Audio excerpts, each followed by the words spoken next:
I've come to a village in East Sussex near Hastings that is located in a conservation area. Darren and Lisa Walker have acquired this derelict Grade 2 18th century Georgian coach house from Darren's father, who lives in the converted barn next door.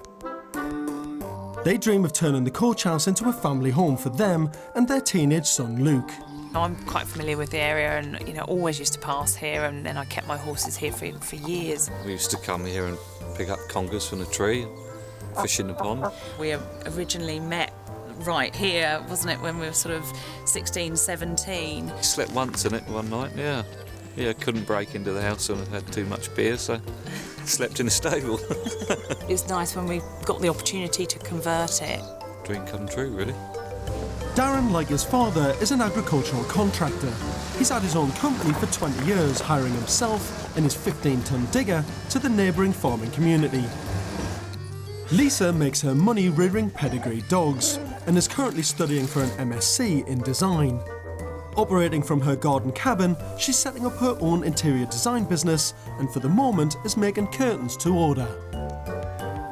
Luke, their teenage son, is at the nearby secondary school and likes helping his grandfather with his animals. While his parents are gung-ho about the build, he's more reticent about sharing a small caravan for a year with his parents.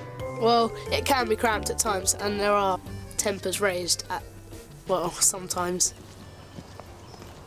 So this is it. What a beautiful building. It's wonderful, isn't it? You've got the existing manor house and this is the coach house that's attached to it.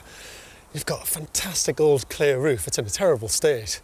You've got the beautiful old coach doors and the wonderful brickwork. I mean, this building is so typically Sussex. It's fantastic. Good morning. Hi. Darren. Hello, Hi, George. how are you? Nice to meet you. You well? Yes, thanks. You? Good. Hi, Lisa. How are Hi, you? George. Fine. Very nice to meet you. What a cracking building you've got. Thank you. It's beautiful, isn't it? Yeah, it is nice. It is nice. Absolutely stunning. Have you done anything like this before? No.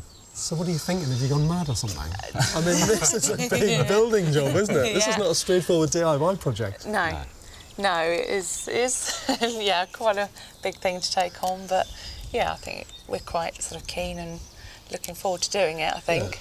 You must have fallen in love with it straight away, did you? Yeah, well, you've lived here, haven't you, since you were young, so you've always liked this building, haven't you? And yeah, I used to keep my horse in there, so it's Did you just, really? Yeah, when I was younger, so yes, quite nice that I'm going to be living in there. So. I didn't realise that it was such a strong part of your past, actually, that you'd had a connection with this building before. That's great. Yeah. Shall we go inside and have a look? Yeah, sure. The footprint of the coach house is 1,900 square feet. It's a typical southeast English barn, originally built to house a coach, 2 horses and a tack room on the ground floor. The first floor is split into 2 large rooms, which were used for hay storage or sometimes where the groomsman and his family would have lived. Oh, this is a lovely space, isn't it? Yeah, it's great. Really nice. It is lovely. I love the arched door as well. I know, the that's... arch at the top. It's got a lot of character to it. Yeah, that's one of our favourite features. This is the kitchen. Oh, this is lovely, isn't it? Look at Yeah, the beautiful flint walls in here. This is fantastic. Yeah, probably. We're going to try and keep this, clean it up and keep this wall because we can't keep any of the external walls. And you can't keep the external ones because you've got to insulate that, haven't you? Yeah. Plasterboard over it, which is a real shame. Yeah, it is. It's one of the tragedies of sort of restoring a building up to current building regs. Yeah, definitely. Because, I mean, these walls, I mean, know. they're fantastic, they're lovely, but you've just got that thin little band of brickwork and then the lovely flint inside, so these will be freezing cold. Yeah.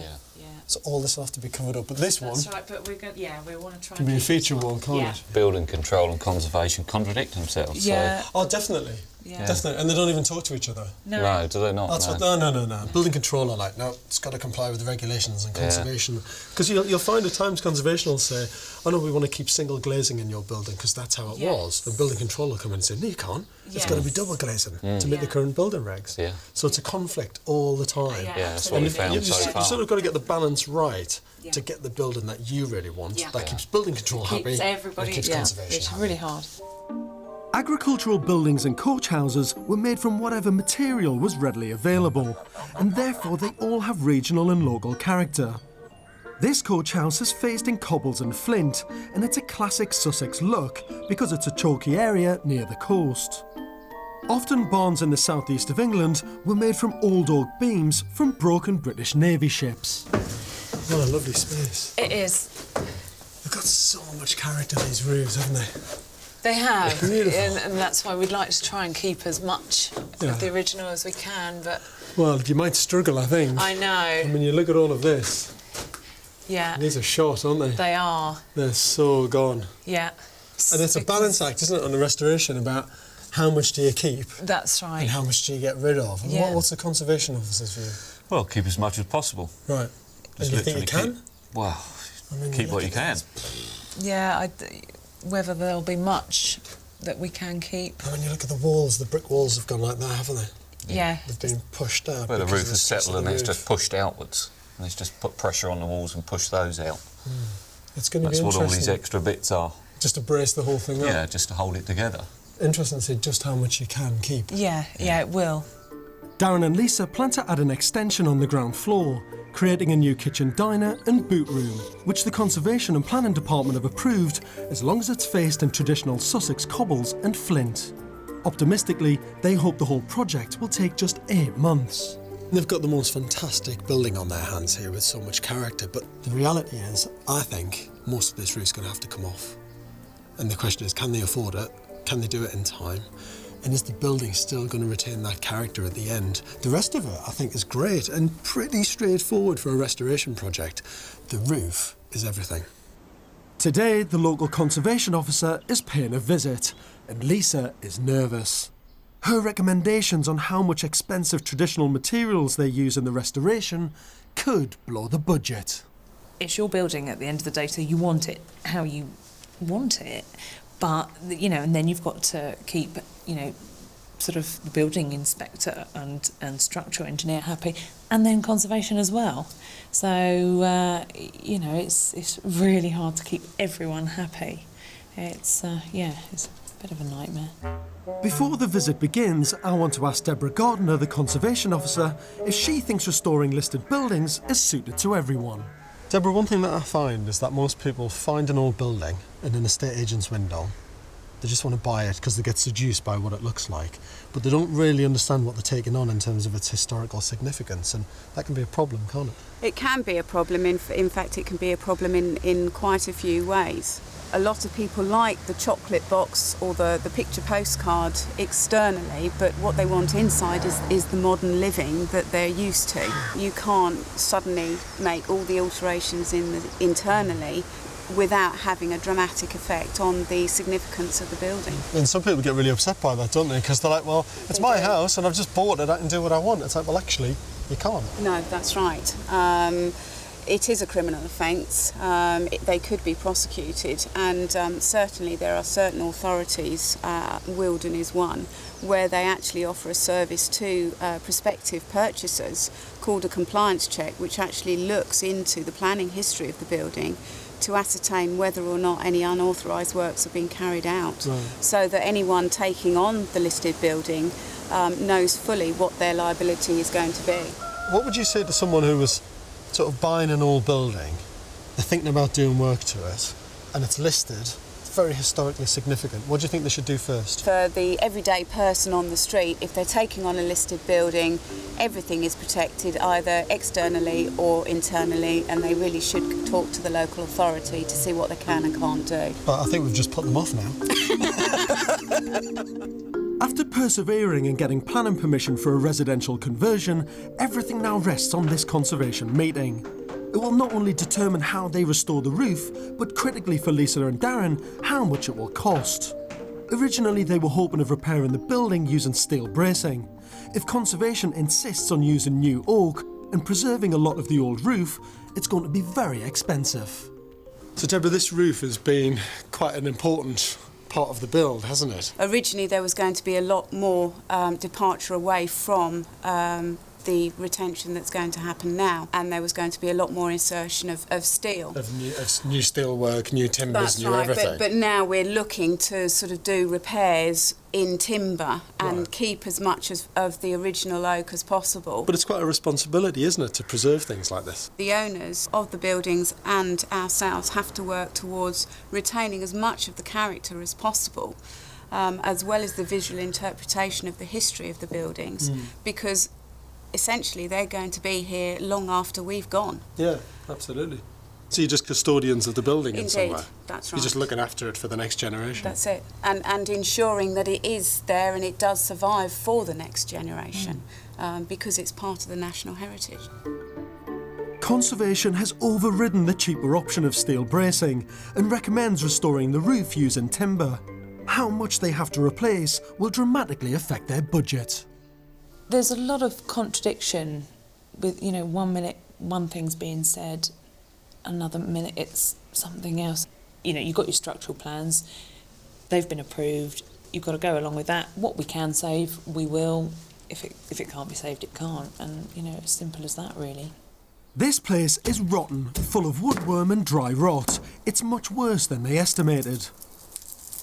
Quotes for a new oak roof of this size could be as high as £70,000, half of their £140,000 budget.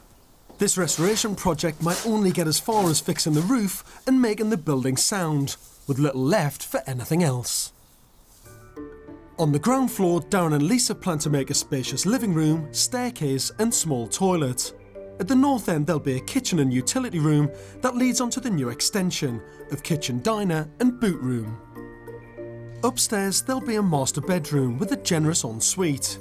Going through the arch, there'll be another bathroom and a bedroom for Luke. To save money, Lisa's project managing the build herself. And to make the budget work, Darren and Lisa are going to have to do as much of the work themselves. Rather ambitiously, Lisa's also going to attempt to build her own kitchen. Have you made a kitchen before? No, I haven't. That's quite interesting. It is, yeah. Why the hell do you want to do that? I don't know, but I'm quite, right from the start, I've been quite passionate about sort of making it. I love working with wood. I've got a bit of learning to do and to do all my dovetail joints and all that sort of thing. But what joinery work have you done before? I used to build portable cross-country fences. Okay. So slightly different, but a little bit different. Yeah. That's going to be like a portable cross-country kitchen. Yeah, well, it is more or less. Coach houses were significant, often decorative buildings. Because before the arrival of the train and motor car, horses were the backbone of Western culture. The introduction of the coach in the 16th century proved a major social revolution, however initially only restricted to royal circles. The stables like Henry VIII at Hampton Court, built in 1537, showed extraordinary lavish detailing, like ornate plastered ceilings, to prevent dust falling into the horses' eyes. As coach awnings spread throughout nobility and gentry in Tudor times, so did stable design. Some of my architectural heroes like Wren and later Georgian architects like Nash and Son all built lavish stable blocks. More expensive, larger horses were imported into Britain to pull the coaches, as our ponies just weren't strong enough. And the British began to flash the cash, with fine stables becoming an essential feature of even the smallest country houses. There was often a live-in groom who would protect these prized possessions, and usually a turning circle for the horses to turn and pick up their rich party-going owners at the house. Originally, this coach house was connected to the manor house next door, but unfortunately the present owner didn't want to be part of this film. But I've struck gold, finding local resident Colin Huggett, who remembers the coach house in its heyday. How old were you when you were playing around in this building? I was a kid, I was born just here. So, the first place we played would be here. So, Colin, how would have people been dropped off here when the coaches turned up? Well, they used to come in a little gate outside, and there was a lovely box section circle in the front of the house. And they would have come in, drop people off. That's right, yeah. Horses would have come off to this side in the car. That's right, yeah. And then they would have gone back round again to pick them up at the end of the later, night. Yeah. I think what we used to laugh about mostly were some of the hats the women wore. Why is that? Well, those were some funny hats, weren't they? And Colin, what about this beautiful pond? Any stories about that? Drinking, the horses down, they used to walk down them steps. Two lovely old shires. One was called Doxy and one Turpin. And they walked them through there. Oh, really? Yeah, and washed their old feet off. The fact that you even know the names of the horses and everything just amazes me. That's brilliant. Colin, what have you brought along here? What's this? Well, it's a stop block. How would that have been used? Well, in the Shire stable, Yeah. when he come in, notice it was put on his collar on a rope, Yeah. so that he could move up and down with his head, and that went up and down, and he wouldn't be able to get his leg over the rope and get caught up in it. Ah, so that would have always kept the rope That's tight. what kept it tight. Lisa, got a present for you. Hi, Colin. Got a present for you. Have you? Yes. Yeah. Well, as you're going back in the stables to live, Yeah. I thought perhaps you might like that. Oh, my word. It came from here over 50 years ago. God, that is fantastic. So it was used in the stables, Yeah. so now it might as well come back home. Oh, that is wonderful, Colin. Thank you for that. You're welcome. Absolute legend you are. You're I fantastic. love that. You are. You're a genius. The big headache and major cost of this restoration project is the roof, and great care has been taken to preserve as many of the original tiles as possible. There are unfortunately a few breakages, but we are saving most of them, which is quite important because I think they're about sort of 70p each tile or something. So yeah, you don't want to lose many. The dry summer weather has vanished and the exposed roof is now getting soaked. I think Darren sort of has had some sleepless nights over it, worrying about the wet, but especially because it was so dry in there that, you know, the roof was pretty good. It was quite watertight, it was just the odd patches, but everything was so dry up there and now it's just so wet. And in such miserable damp times, Lisa is missing her creature comforts in the caravan. I'm looking forward to having a bath. I desperately want a bath. I'm sick of showers. You know, Luke's growing. He's getting bigger by the week and, you know, it'd be nice for him as well to have a bit of space. He'll be sort of up his end of the house, you know, he's at one side and we're sort of up the other. At the minute, we're just so on top of each other. Living in a caravan without home comforts isn't the only pitfall of taking on a restoration project like this. Converting listed agricultural buildings into a dream home can be risky if you haven't done it before. I've come to another barn 2 miles away which is derelict, but with planning permission is worth £150,000. So before taking the plunge and spending a small fortune converting it, here are some of the things to look out for. I mean, straight away, just walking in, you've got a huge join and crack there. This is the old brickwork, and someone's had to try and repair this side of the wall in concrete block work. This must have split and cracked at one point, and it'll split and crack again. Your biggest worry there is if you have to underpin. If you have to underpin a whole agricultural building this big, it could cost you £15,000. And if you've never budgeted for it, you're in big trouble. The other thing with a building like this, there's no infrastructure, there's no services, there's no gas, there's no electrics, there's no water. Nothing like that has ever existed inside this building. I know people that have bought barns and the nearest water source was 2 miles away. That's just a nightmare. The other big problem you've got is windows. I mean, in this entire building, this is the only window that you've got. So it's a big challenge to get more natural light to brighten up the space and to get views out. It's a big planning problem as well. You've got to consult the planners for every single structural change that you'll make in the external walls of this building. If you want to put in skylights, new windows, you need planning permission, and that can be tricky. Well before you think about making this into a home, a roof space like that would have been home to many animals before. You know, from bats to owls to birds. And things like bats are protected species. If they nest anywhere in here, you cannot do any work until they're housed somewhere else, which can cause loads of problems with your budget and with the programme of any build. So you've got to look after the wildlife first. Back at the coach house, the roof timbers have all dried out, and Lisa and Darren's worst fears have come true. All of the oak beams need replacing, which will hammer the budget. I don't think we're going to save any timber for actual structural purposes. I think it's just all going to, any that we can salvage is going to have to go back on cosmetically. Yes, I am the project manager. This will cost them twice as much as they originally thought, but Lisa, as ever, is onto it and is already scouring the net for the best deals. It would be good if you can just sort of bring that down slightly.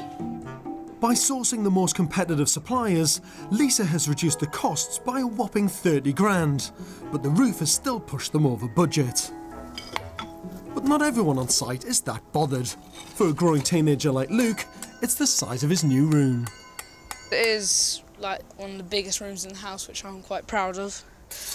Yeah, it's going to be good. It's going to be a good room. Well, I've been doing some of the underpinning, and I've been cleaning some tiles. My dad was pulling them off of this bit just here and throwing them down to me and making me catch them. With Darren at work all day keeping the cash coming in, and with the budget under strain, it must be stressful and lonely for Lisa project managing the build on her own. Resilient, ever resourceful and working all hours to save the pennies, I'm in awe of her can-do attitude. Today, alone as ever, she's even turning her hand to flint work. How are you finding it doing your sort of project management role when he's not here and the builders are on site during the day? Fine, you know, it's not a problem at all. They're actually, you know... Do you know what's going on? I do trust them, you know, to a degree, but I do also, I like to know what's going on, and I need to know what's going on. So I do come out here and just ask, you know, what's happening. And when no one's here, you're pushing the build on? I am. I think... Three cobbles a day? Yeah, that's too small. Excuse me. I like a bigger one than that. This project is literally 18 hours a day, 7 days a week for all of them. The project's now on hold for 2 months until the new oak beams arrive from France, and it's beginning to frustrate the whole family. Living in a caravan, all crammed together with a teenage son and taking on a massive restoration project, I mean, it's enough to put a strain on any relationship. And with Darren being away from the build so much, I think he's always worried about what's actually happening on site. I just hope that Lisa can keep a really tight rein on the budget and that they can get through this together. After 5 months of the project dragging on, there's a new energy in the air with the arrival of the new oak beams. This is what we've been waiting for. But the momentum is also tinged with some anxiety. To save money, Darren has borrowed his father's forklift and is lowering the massive A-frames into position himself. One wrong move at the controls and these beams could smash any of the fragile coach house walls. Put this one up on the other side. I think the ridge beam will go on after that. The one right across the top. This is like probably the most exciting day on the whole build so far. Absolutely brilliant, you know, to see those roof timbers going into place like this. It's great, you know, after all the demolition, all the stripping out, all trying to get the building structurally secure, to see the new stuff coming in. It's like a dream. Despite the bowed walls, the measurements are looking good. It's already got the notches in and everything to take this purling. It was really worrying. My sort of heart was beating. Thank God we've got it up here, and it just looks lovely. What about having Darren back around today? Oh, it's been really nice, actually. I didn't think I'd hear myself say that. But no, it's lovely to have him about. I mean, sort of near the beginning, we spent quite a bit of time together on sort of the groundwork and that. But he's just been so busy, so we haven't. He's not been around that much. But so yeah, it's been really nice.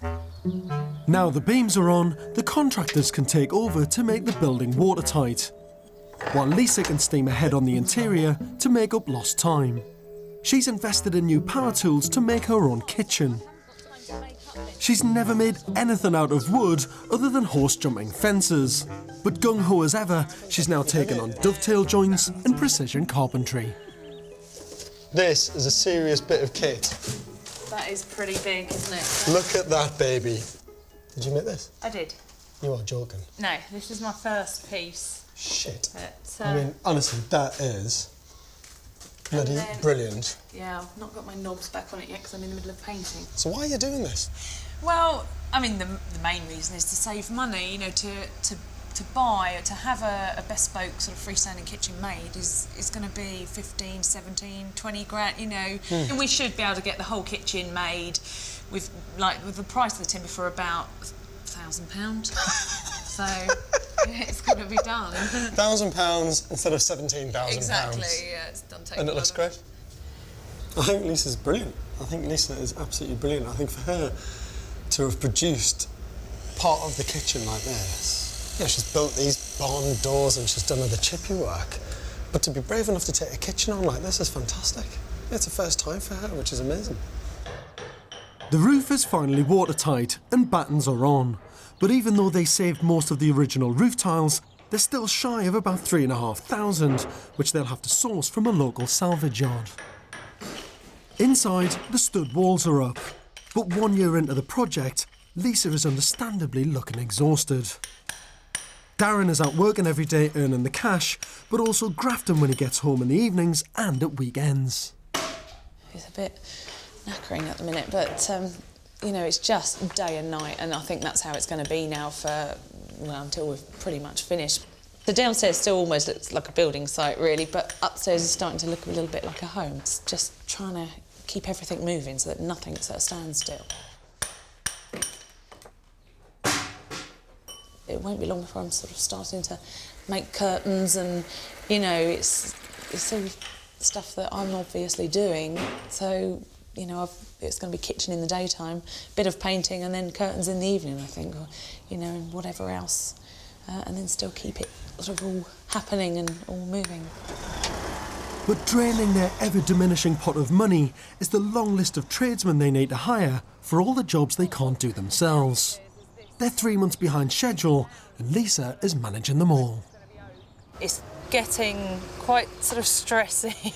You know, before there was just the roofers in, but now you've got the chippies, you've got the builders, and then there's the electrician, and there's just so many people, you know, so of course it's just absolutely mad at the minute with just keeping on top of everything. I'm getting exhausted now, that's the only thing. I can tell I'm a lot sort of more short-tempered than everyone's just sort of avoiding me, I think. Luke has also been grafting hard, and the stresses of living in a tiny caravan are beginning to tell. Short. That's what tempers are like in that tiny box. Glad definitely to see the back of this place because it's so cramped. It can get quite stressful, well, very actually, and I say especially now, now we've been in here for a long time. I feel more sorry for Luke than anything, really, because you've just got no privacy, you know, you can hear everything in every room, and I say Luke's this great big long thing that sort of sprawls out, and he's always in the way and getting sort of sworn at, and, you know, it is hard at times, you know, a young teenager sort of needs, but you just don't get a toll in here. I wouldn't do this again. Being members of a small rural community means Lisa and Darren have to put on a brave face despite all their stresses. And as if they didn't have enough pressure on, they've now got to entertain 50 local people as the local hunt is meeting at the family farm. With the hunt here today and everything, it's just so bloody stressing. Straight. Before everyone arrives, Darren is busy putting up a sign announcing their new family home. Putting the nameplate on the building. The invoices don't seem to be getting here on time, so... You cheeky sod.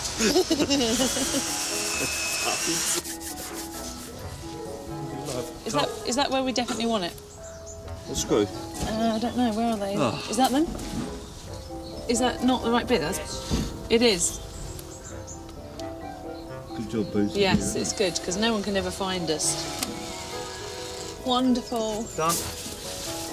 Bit crooked. Is it? That's just right for the building. Darren's father, Brian, has been master of the local hounds for over 20 years and often hosts a hunt on his birthday. Ladies and gentlemen, hip hip! Hey! We've been coming here for about 18 years, I have, personally. The man who lives here, Brian, he used to be the master of the hunt, and it's his birthday meet, and we try and make it as jolly as we can for him. Morning! I love today, it's just so nice. It's always a really good meet, this one. It's always got a really good atmosphere. It's good fun. I come and hand out drinks, maybe nick one of mine, odd one. But yeah.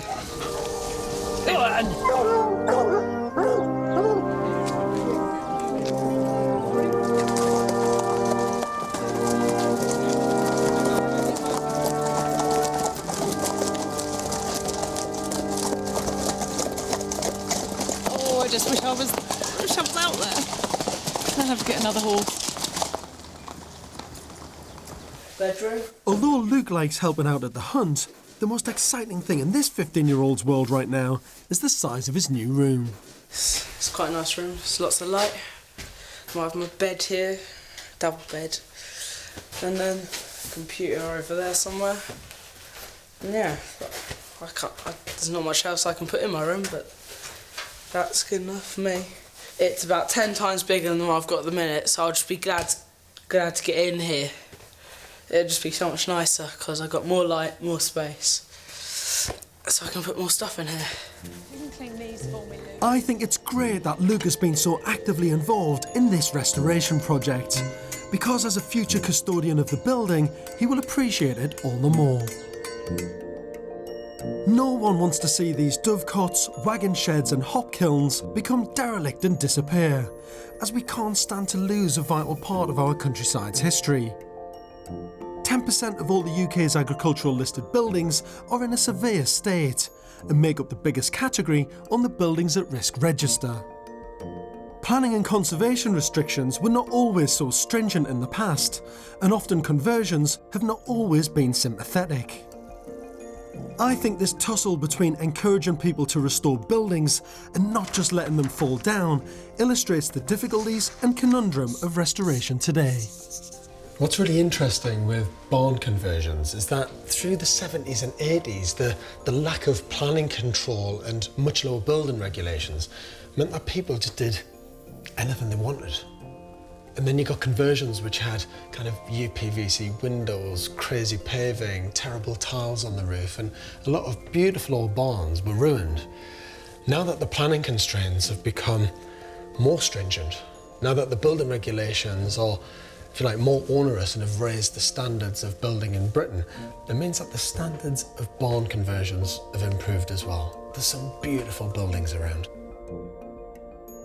It means today that these agricultural gems that could be lost forever can be restored with integrity and converted into fabulous living spaces.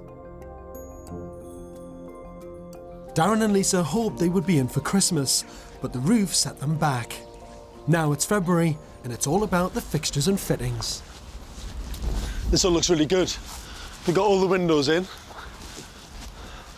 The outside looks excellent. The extension's up now with all the flint work, and the roof looks brilliant as well. It's coming on really well. See if it's the same inside. Morning. How are you? Oh, right, Hard at work. which way I know, you it's going? like stumbling over everything. Haven't seen you for ages, you alright? Yeah, fine, thank you. Darren, hard at work today, mate. Always. How you doing? You're all right, good All to see right. you. Well, the roof looks like it's been there for 100 years. It looks beautiful. Yeah, we're really pleased with that, aren't we? We have a lot of comments about that, how good that looks. It's not like a brand new roof, so...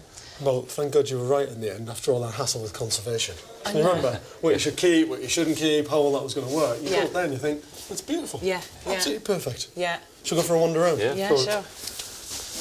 And how's your kitchen coming on, Lisa? It's getting there, actually. I've got a couple of pieces made, or almost finished. And what's life been like in the caravan for you? Honestly, has there been any points where you've been out your depth, though, where you've just thought, why the hell am I doing this? Maybe like for a day. What, every day? Yeah, it's like Groundhog Day. Every day the stress comes out. And what about their budget? How are all the pennies gone, if you don't mind me asking? Not Has it too been a bad. struggle? Yeah. Yeah, definitely. Yeah. But Have you had to go back to the bank yet? Have you run out at any point, or has it been all right?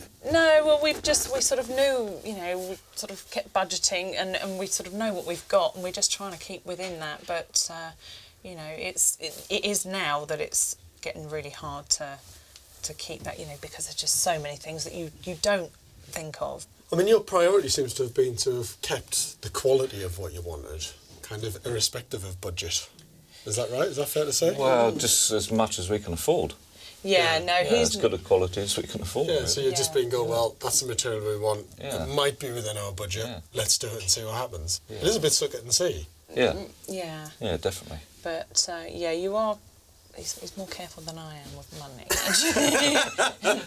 Isn't that always the way? some things I go and choose, and he sees the price of it, and it's like, no, I'm sure you can do better than that. So, well, I've had to sort of rethink. But what are the chances of you running out of cash? Are you going to have enough money in the pot, do you think? I think it's going to be really tight, but I'm just going to make sure that we sort of do it. It's going to, you know, we're just going to have to, if it comes to this point where we're nearly running out, we're just going to have to sort of, you know, put everything in a bit tighter and just be a bit more careful. I think Lisa and Darren are both very good at hiding the stresses of the building process, let's put it that way. I think it's been a grind for the both of them, to be honest. I think they're knackered. I think Darren's got to go out and earn money during the day while Lisa's left here to project manage. And she's doing an amazing job at project managing this. He's doing a great job of keeping the pennies coming in to feed the machine and keep the build going. But it's got to be stressful. They're living in a caravan. They've got a teenage son who doesn't want to be in there anymore. I think Darren's happy to rough it, but Lisa wants to be out. She's had enough. I'm worried that money's going to get tighter and tighter, and also the more time that Lisa spends running around buying, you know, screws and nails and bolts for the builders, she's not getting the finishing touches in this building that'll make this the perfect home that she wants. From the beginning, Darren and Lisa's dream of turning this derelict coach house into a family home has been a bumpy ride. Conservation and planning issues. It's really hard to keep everyone happy. These are short, aren't they?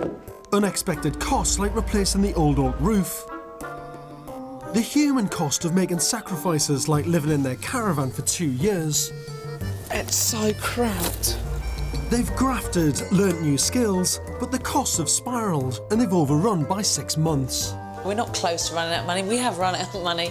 So they buckle down and cut their cloth. When it comes to doors and skirtings and that, we've sort of had to go for pine. The biggest disappointment is because of the new building regulations, they couldn't keep any of the internal cobbled walls. So they've decided to go with Decopia, a fake plaster finish. But they haven't had to cut all corners. The centrepiece fireplace is hand-cut to order, and there's a solid oak staircase. 2 years ago, it looked like this, and it looked more desperate when the whole roof came off. It's been harder than they expected, but with steely determination, this family have pulled together to rescue and restore this beautiful building, and at last, they've moved in. My last visit was 6 months ago, when they were out of money and completely exhausted.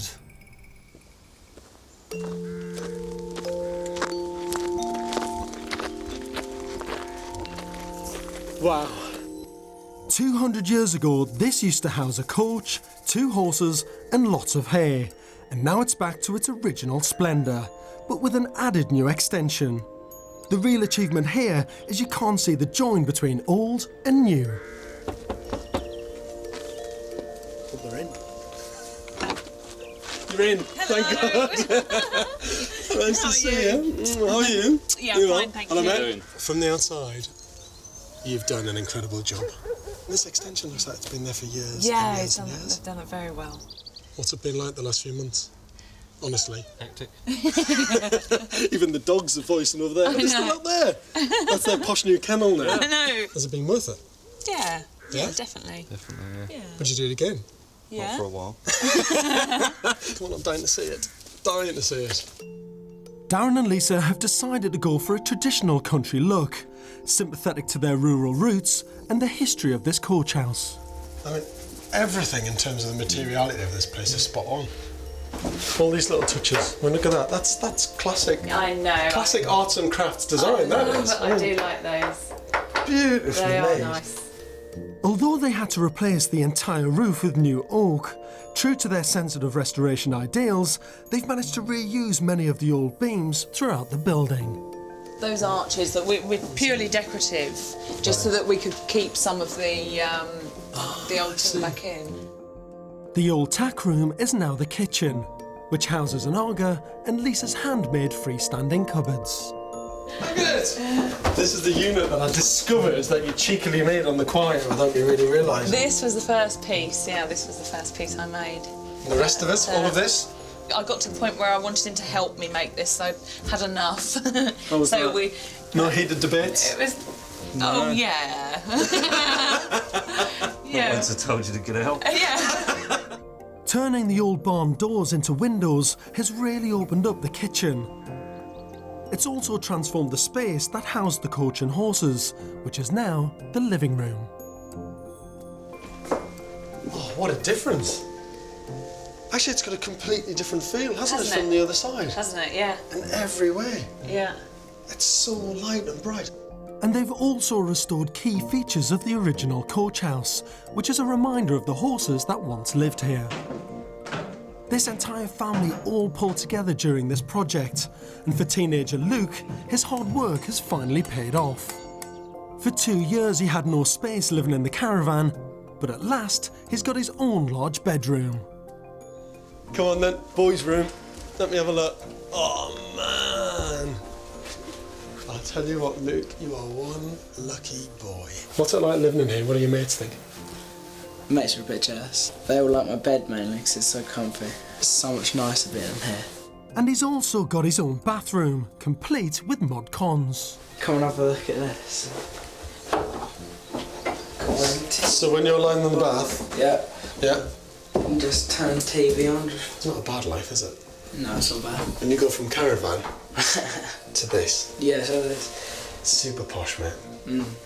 What was once the hay barn upstairs is now the master bedroom, and it's here the true glory of the new oak and exposed beams really shine. Lovingly hand-stained, they look like the 18th century originals. Look at this. It's a palace. A palace. It's massive. Their ensuite is also very plush. Now I know why you ran out of money. No. I feel it's a sensitive, modern restoration project that really shows what you can do with a budget of just £140,000. But it's reasonable to estimate it would have cost at least double that had they not grafted and project managed the build themselves. Although they have no desire to sell it, the coach house is now valued at £450,000. After 10 years of renting, 2 years in a caravan and lots of hard graft, this is their first true family home, and it's worth celebrating. I've got a little surprise for you. What? Ooh! Fantastic. You didn't think you were going to get me today, did you? I didn't. If this goes on the carpet, you'll kill me. I'm running.